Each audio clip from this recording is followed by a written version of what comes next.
Welcome to Something to Gnaw On, short podcast for the Christian with a short attention span, and ordinarily this is a parable-style devotional.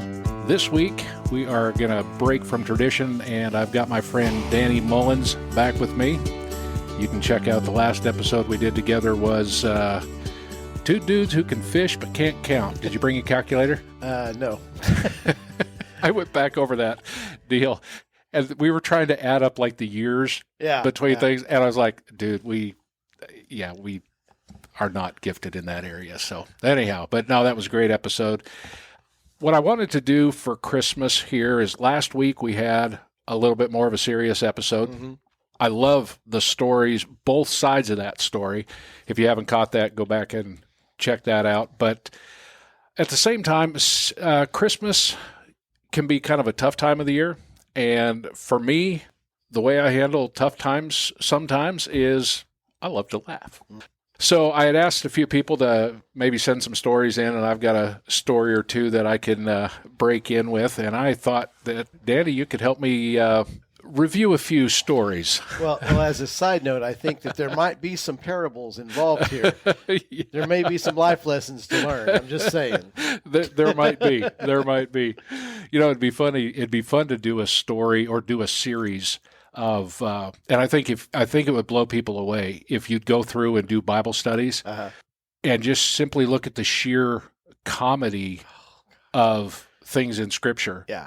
And sometimes it's not necessarily, the knee slapper kind of a deal. Right. But there are those moments where it's like jaw dropping. Did Jesus really say that to these people? Dry humor. Yeah. Yeah. The dry humor, the shock and awe of some of that stuff, So I had a friend that, I don't know if you've listened to any of the episodes from, the guys down in Alabama, Birmingham, Alabama, Life, Faith, and everything else. Tommy, the guys down there, Justin, the combination, the guys are, Justin's a pastor and Tommy is, I think he's a sound guy at the church. But the two of them, there's no mistake in the fact they're from the South. Okay. So when you're listening to them, there's that feature that is just absolutely entertaining. But, Tommy's been a Christian, I think, for probably 4, 5, 6 years. And so, relatively young in his faith. Justin is a bit more of the sage. And as such, you have the youthful zeal and the sage wisdom, and they come together incredibly well. The kid and the curmudgeon, is that what you're saying? Justin, I didn't say that.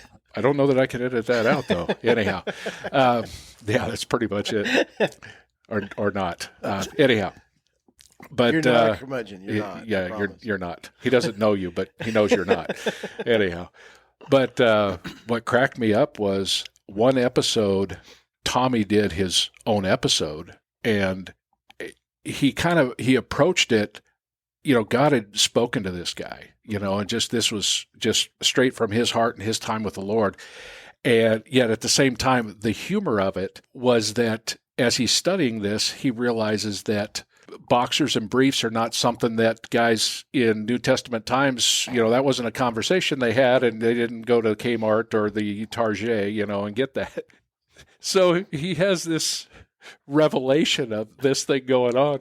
And so he's reading the story of Zacchaeus climbing up in the tree, and and the title of his podcast was Commando in Jericho.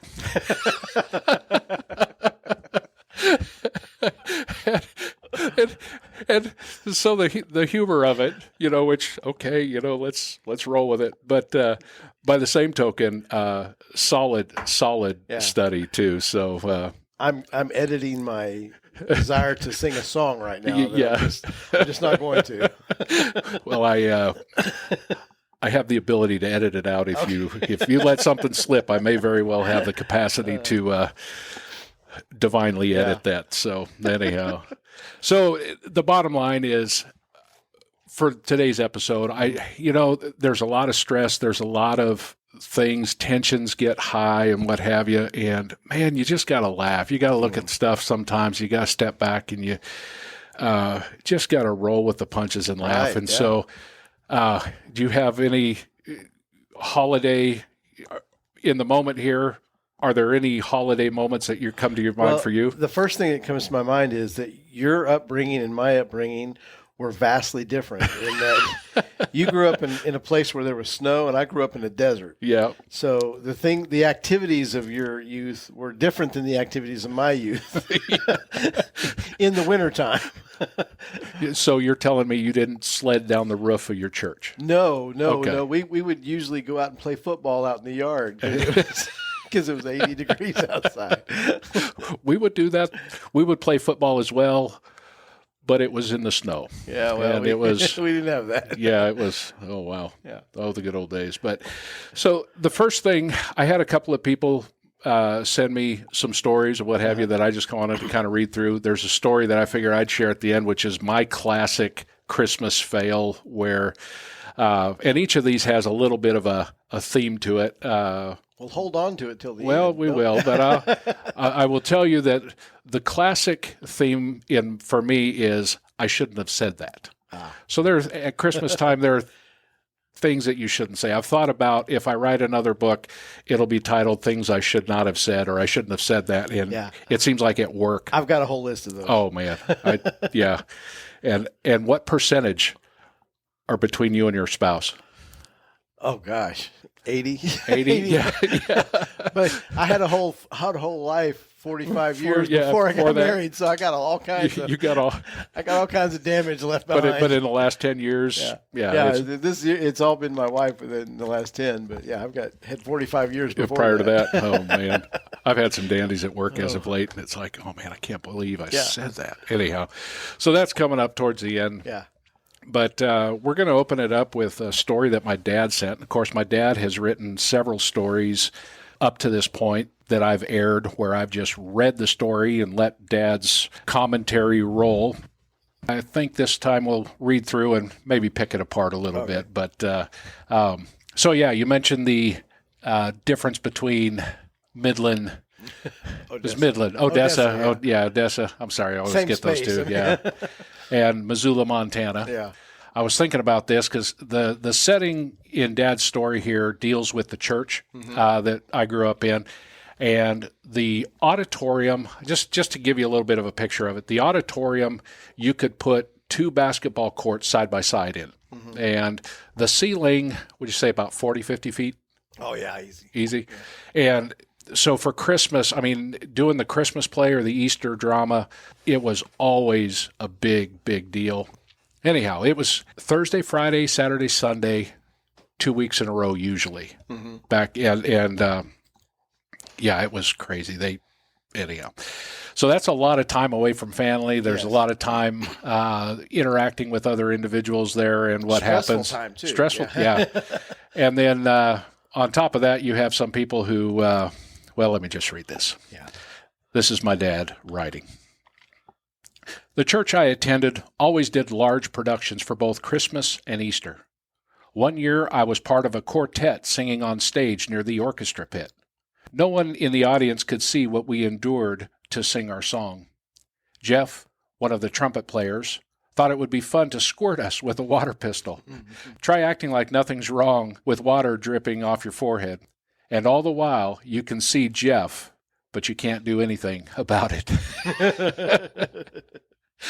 I mean, can you imagine being up on the stage? Okay, on the stage, quartet, singing serious Christmas songs. Yeah. And you got this guy down in the quartet. Mm-hmm. You do anything like that with Impact Brass or anything? Oh, yeah, we've done some. We have some little pranks things, and yeah. Yeah. Does that come out of is that like a normal thing that people in orchestra, you're talking to a guy who's not a part of. If you do productions over and over again, you play tricks on each other because you get bored. Gotcha. You're playing the same thing, saying the same thing, singing the same thing. Gotcha. So eventually you gotta throw a curveball, Break the monotony. Yeah. All righty. Well, let's get to breaking the monotony. Let's get to breaking the monotony here because, continuing on, back to the text here. I determined to get even, like a Christian, of course. Mm-hmm. While the orchestra played as people were leaving the auditorium, I found a bottle of water that appeared to have a spray nozzle. I quickly grabbed it and walked to the orchestra pit. I walked carefully up to Jeff, raised the bottle, squeezed the trigger, but all that came out of it was a poof of moisture. It was a mister and not a spray bottle. Jeff never got wet. Oh, man. Totally defeated there. Yeah, huh? yeah. Oh, man. Okay, carrying on. Not to be defeated, I waited until the next performance. I got there early. I found Jeff's chair, and I soaked the pad with water and waited from a discreet position to watch Jeff soak his pants, only to be disappointed again. The electric bass player decided to sit there instead. Foiled again. I never did confess to the bass player. Oh, man. Well, that's got so many potentials. It reminds you of the importance of proper planning. Yeah. If you're going to do it, you need to plan it better. Yeah. Oh, man. You know, when Dad was telling me about this, I kept thinking, man, is a guy going to get electrocuted sitting there with an electric? I mean, nah. It's grounded. It's fine. It'd be my luck. Yeah. Unless there's a short. I guess if you have a short in your cord. Best hope that stuff is wired proper. Yeah. Anyhow. Yeah. Oh, man. This play at this church, I remember helping set the lights, and this is so wrong on so many levels.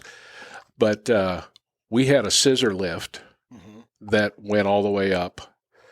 And at the top of the scissor lift, it got as far as it could go. We had a stepladder on top of it to get to the light, not the peak of the ceiling, to get to the light bar. Yeah. You know, and so, you know, I don't know how tall that is, but that's, I mean, aside from stupid, you know, it's just quite a ways up there. I hope my mom isn't going to listen to, well, she's probably going to listen to this. And it's already passed. Yeah, it's already passed. We're under grace, right? But and you're alive. Yeah. So with this same, we had so much fun there. When I was in high school, I had I worked at the church as a janitor. It was my first job. My boss he's actually from Arkansas. He moved up there, but his name was Beezer. I mean, that's a classic high school name, right? Well, he was Beezer. He was quite the adult, and I tell you what, there's lots of stories to be told about Beezer. But one day, so we had all those drama, the plays and the dramas and what have you, going on throughout the day. On the end of the building were these windows that would go the full length.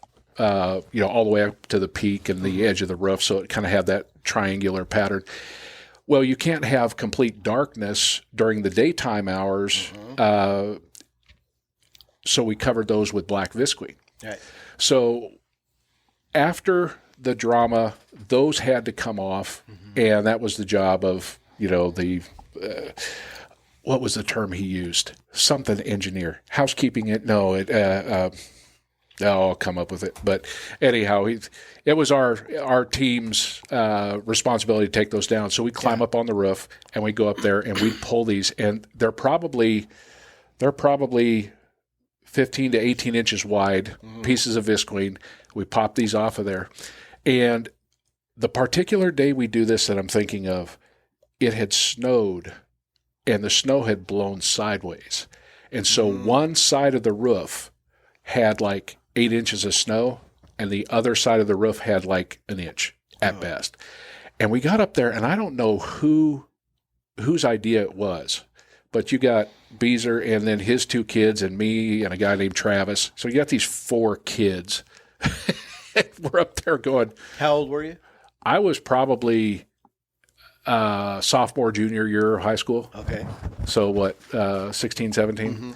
And we're looking at that, and we're going, man, let's climb up. So we climb up the back side of the roof, and we sit on those pieces of visqueen and slide down the roof. And when you slide down the roof, then you hit the covering for the porch area, and it banks a different way. And we had shoveled the sidewalks, and I swear with, 6 to 8 inches of snow on the roof, we had that on the sidewalks and the opening area. We had, I want to say it was like 5-6 feet of snow piled up. And we had that set up to where we came down off of that and we launched off of that patio or that porch area and into that, 5-6 feet of, freshly shoveled powder, Yeah.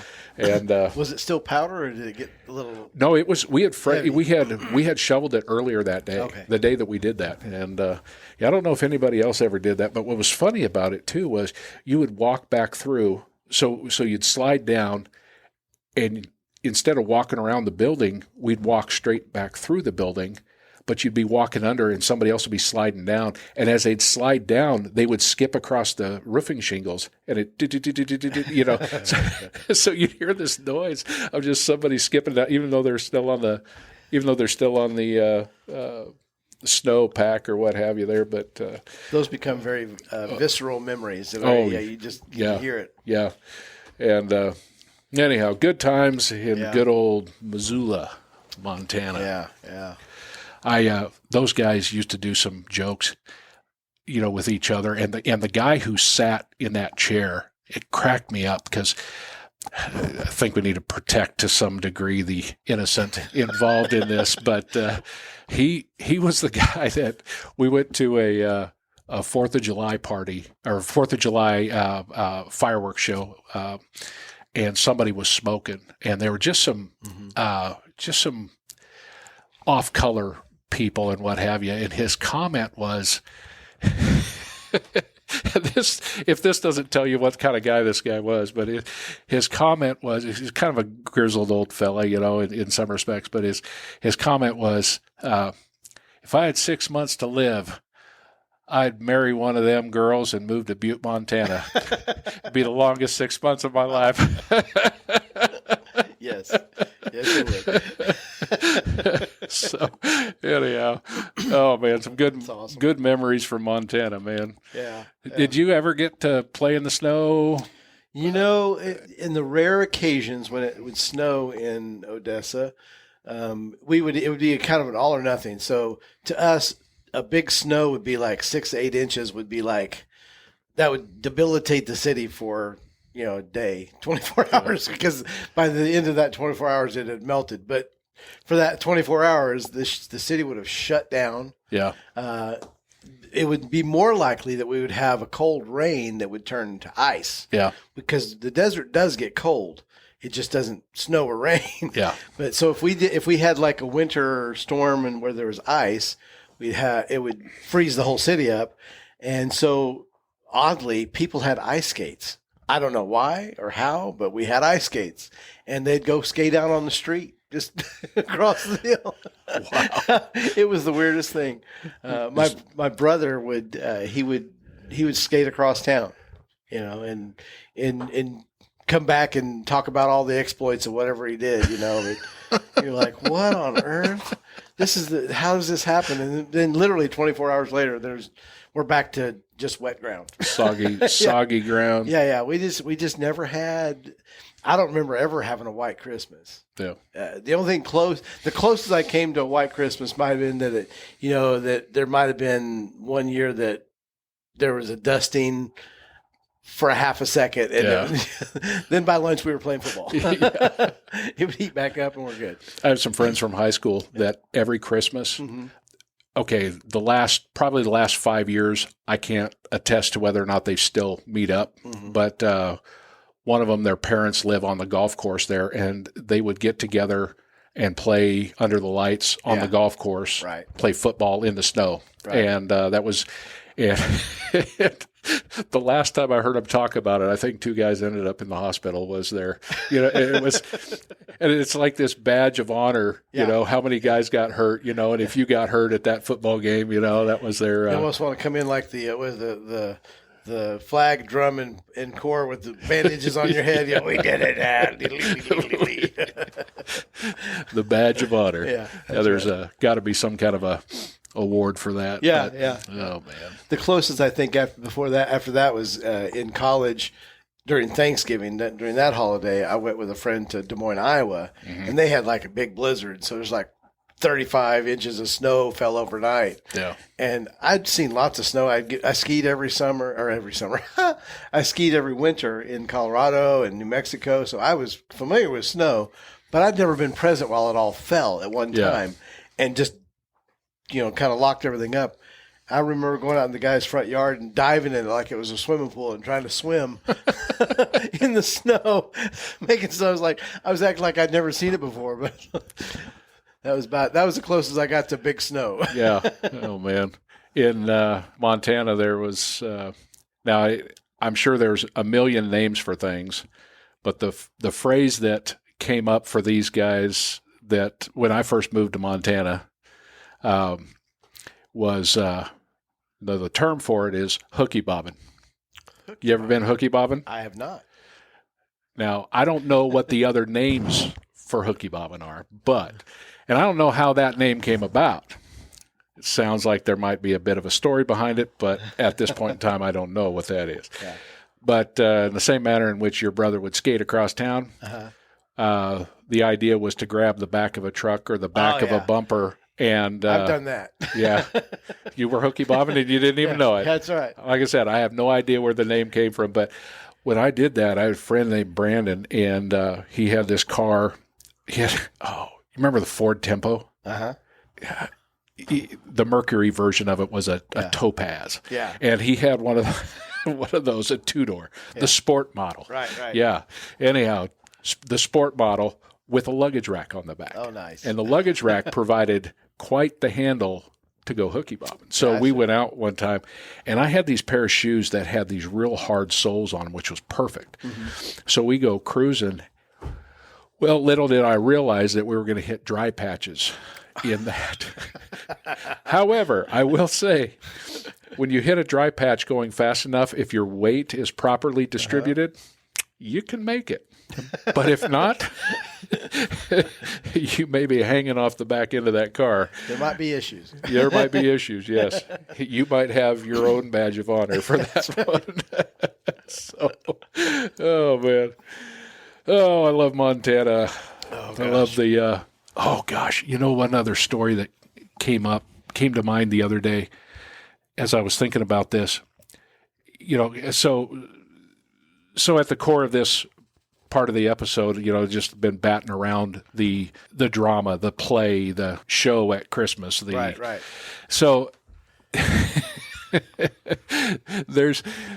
I've seen the video one time, and I will stand corrected if I'm wrong on this, but it was my understanding that at one of the Christmas dramas at another church, and it might have been at a Christian school in Missoula, the classic was, and you know how you see these Christmas fails on, the YouTube episodes and what have you. And I think this is out there, but it's, these kids are singing this song, and there's a line in there. It says, "Open up and give it all you got," or "Give him all you got," or something like that. And you can, just at that, you can, sure, if you've been in the church, you can kind of read into where that's going. Well, the problem was that there was a little kid who wasn't feeling too well that night. Oh, no. And in in absolutely perfect timing, open up and give it all you got, and the kid hurls. Oh, my gosh. Just I saw that coming. blows chunks, and anyhow, just... Oh, man. Well, I have a similar story in that we were years ago. My adopted family is the Beltons, right? And so they're musicians, and they do they're singing evangelists, and so they prepare and set up a Christmas program every year. And years ago, we had put together this Christmas program with them that we were going to do I think it was a Christmas breakfast, or not breakfast, dessert theater. So they were going to do this sort of a home style setting. So the stage was set like it was a living room, and all the family would get together and everybody would sing a song and do a thing. And it just happened that year that one of the gals was pregnant. great with birth, great with child. That's what it was. She was ready to go, and so it just happened on one of the nights she went into labor, but she didn't want to just go to the hospital. This wasn't her first child, so she like I can monitor myself and sing at the same time. And so, it's a gospel concert. So usually in the Melton family singers, we call it the George Melton point. And that is, he would raise his hand while he was singing, would point to the sky, point to God, and he'd do that periodically in a song. And all of us in that clan, when we were singing, would have that point at some point. Well, on this particular night, we decided to use the George Melton point as the signal. That's the start of a contraction, and then she would. Again, that was the end of it. So back at the soundboard, they were timing her contractions by her George Melton point, and they were getting closer and closer. And by the end of the night, it just timed out perfectly. By the end of the night, they were getting to be about 2-3 minutes apart. They were getting pretty tight. Maybe 5 minutes. I don't remember exactly, but it was close enough that we need to be wrapping this thing up and getting out of there. Wow. And so they sort of got to that place where you could see in her face there was some distress as she was singing, and so finally the end of the show was they did it the same way every night, thinking maybe it would happen, where she would say, "Oh my gosh, it's time," and so they would all kind of get up and, "Well, we'll see y'all later, folks. We're going to go," and then do an encore. Yeah. But on this night, there was no encore. This was, she's really having a baby. We got to go. Wow. And she managed to get off the stage before I think her water broke or whatever. But she was. There's no losing her at that point in time. No. But that was quite an interesting evening of. What was that a point? Was that, I don't know. Time it. Are they serious? Are they joking? Yeah. Boy, you get to joking about stuff like that. Man. And then you get to a place though where it's like, okay, wait a minute. Is this serious? Is this? Yeah. And I think that was the night McKenna Melton was born, I think. Wow. I think that was the night. I could be off. There's a lot of kids. I don't know. They're Melton's as far as you one can see. One out of 12, 15, something like that. Yeah. But that was an interesting Christmas night. Yeah. So I guess the moral of the story here is, if you have a Christmas festivity at your church or gathering at school or what have you, lighten up, enjoy, That's right. Enjoy it, and let it ride, man. Let it ride. Roll with the pranks. Yeah. Get a squirt gun, and don't soak the seat of anybody playing with electronics or I can just see that guy getting his hair curled, with getting shocked or what have you. I feel like when I was in college, we did Ozark Christian College used to have the living Christmas tree. Oh, and I feel like there was always somebody underneath the tree because you can't see behind it. Yeah. Feel like there was always somebody messing with everybody, like a squirt bottle. Oh yeah. Spraying back ends and all that. We went to a church out in Washington for a while that did that. And looking back on it, it looks like a giant Christmas or like a giant birthday cake. Yeah. It's like if it's not decorated right, it will. It's like a 4-tier cake. Well, the one at Ozark was definitely a pointy tree. It wasn't like a cake, but it held like 60 people. It was huge. It went all the way to the top of the chapel at Ozark, which is like 80 feet or something like that. 80 feet, you're going to need a scissor lift and a... Yeah, they had to reinforce the stage to hold that thing. So you're going to need a scissor lift and a step ladder to get to the top of it, right? Yeah. All righty. Well, let's press pause on the story from Dad and the old Christmas shows and dramas and plays and what have you. And next week, we'll be back with another good one for you. But before we part, I want to thank you for listening in today as we relive some fun Christmas or winter memories. I hope it's provided you with a moment of levity in this season. As I said when we opened, and I'm not telling you something that you don't already know, but this time of the year can be pretty stressful for many. My hope and prayer for you this season is that, despite the history of the season, that you find joy, and that you find that joy in Jesus, and that you find the joy the shepherds found. This season, remember the simplicity of the command the angels gave them. Don't be afraid.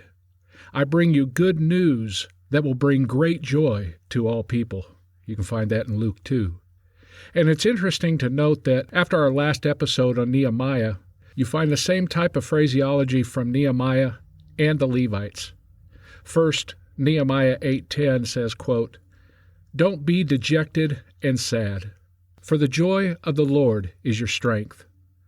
Then immediately following that, the Levites echo the same sentiment, and the people's response is recorded in verse 12, quote, "So the people went away to eat and drink at festive meals, and to share in gifts of food, and to celebrate with great joy, because they had heard God's word and understood it." This truly is a season of joy. Don't let anything steal that joy from you. Enjoy the celebration. Forgive and look past the past. And do your level best to make the family gatherings an absolute blast for all involved. And don't forget what we're celebrating. To finish the angel's message to the shepherds, quote, "The Savior, yes, the Messiah, the Lord, has been born today in Bethlehem, the city of David." Next week, we'll pick up with part 2 of Christmas Conversations. Be sure to tune in for a lighthearted laugh and a little shot of joy.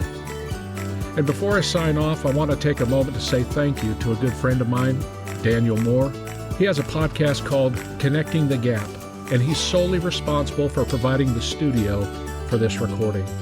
It's truly a gift, and it's much appreciated. If you have a moment to check out his podcast, I'll have a link in the show notes. Until next week, God bless.